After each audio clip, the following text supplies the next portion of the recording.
श्री स्वामी समर्थ चरित्र सारामृत अक्कलकोट अध्याय 18 याची फलश्रुती आहे संततीकडून रीतिरिवाज आणि परंपरेचा मान राखला जाईल। श्री गणेशाय नमः। स्वामी सुताच्या गादीवरी कोण नेमावा अधिकारी याचा प्रश्न सेवेकरी करिता ती समर्थांते। तेव्हा बोलले समर्थ सेवेकरी असती सांप्रत परी एकही मजला त्यात योग कुणी दिसेना। जेव्हा येईल आमच्या मानसी त्या समयी मोरपाखरासे अधिकारी नेमुग आदिसी चिंता तुम्ही न करावी। मोरपाखरा समर्थ म्हणती वेळोवेळा रात्रीने तोची आळा मोठमोठ्याने ओरडती। आमची पाऱ्याची विट चेतन करावी नीट वारंवार म्हणती समर्थ काकूबाई लागोनी। लपूनी ठेवली विटेसी ती दिली पाहिजे आम्हासी याचा अर्थ कवनास स्पष्ट काही कळेना। असो स्वामी सुताचा भ्राता कोकणात राहत होता। स्वामी सुत मृत्यू पावता वर्तमान कळले त्या। तो केवळ अज्ञान दादा तयाचे अभिधान त्याचे शरीर असमाधान कृश होत चालला। काकूबाईने तयांसी आणविले आपणासे एके दिवशी समर्थांसी दादाप्रती दाखविले। बाळ चाललेले वाळूनी याचे अमृतदृष्टीने पाहुणे निरोगी करावी जी स्वामी बाई विनवी समर्थांते। समर्थ बोलले बाईसी 4 वेळा जीव घाल यासी आरोग्य होईल बाळाचे चिंता मानसी करू नको। त्याप्रमाणे बाई करिता दादासे आले आरोग्यता समर्थांची कृपा होता रोग कुठे राहील। केसगाव मोंगला इथं तेथे नानासाहेब भक्त त्यांनी बांधिला सिंचा मठ द्रव्य बहुत खर्चिले। सिंची आज्ञा घेऊन सत्य पादुका स्थापाव्या मठात या कारणे अक्कलकोटी येतं दर्शन घेतं समर्थांचे। ते म्हणती काकूबाईसी पादुका स्थापन करायासी तुम्ही पाठवा का दादांसी समागमी आमच्या। बाई म्हणे तो अज्ञान तशात शरीर असमन त्यांची काळजी घेईल कोण सत्य सांगा मजलागी। परी आज्ञा देतील समर्थ तरी पाठविन मी सत्य मग समर्थांजवळ येत घेऊन या दादांसी। समर्थ वृत्त एकोण म्हणती द्यावे पाठवून बाळ जरी आहे अज्ञा तरी सांभाव तयांसी। काकूबाई प्रभूत प्रकारे समर्थ सांगे मधुरोत्तरे दादासी पाठविले नाही बरे वर्जावे आपण सर्वांते।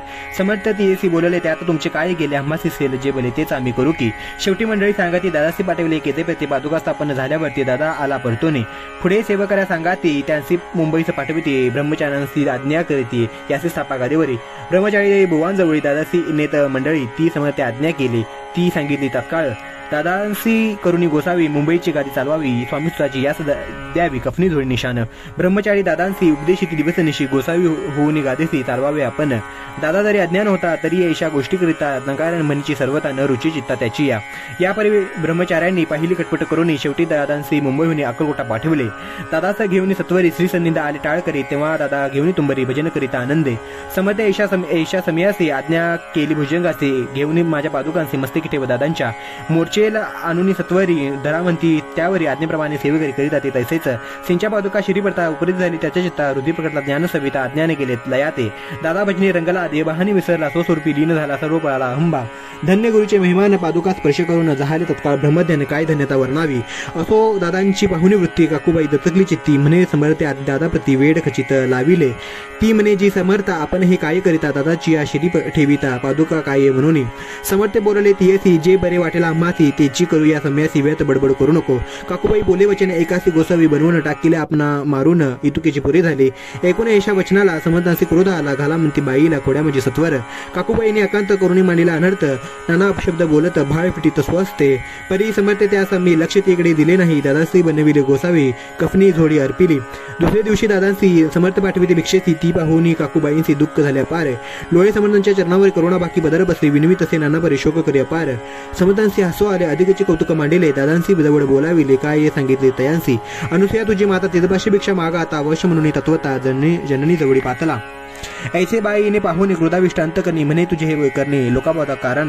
भिक्षांना आपण सेवावे हे नवीची दान बरवे चाळे अवघे सोडावे संसारी व्हावे सुखाने। एकूणी मातेची उक्ती दादा तिजप्रती बोलती हे कसुके तुच्छ गमती माते आजपासून। पुत्राचे एकूण वचन उदास झाले तिचे मन असो दादा गोसावी होऊन स्वामी भजनी रंगले। काही दिवस झाल्यावरी मग आले मुंबापुरी स्वामी सुताच्या गादीवरी बसून संस्था चालविली। ते दादा बुवा सांप्रती मुंबई म्हणजे वास्तव करीती काकूबाई अक्कलकोटी वसत ते आनंदे।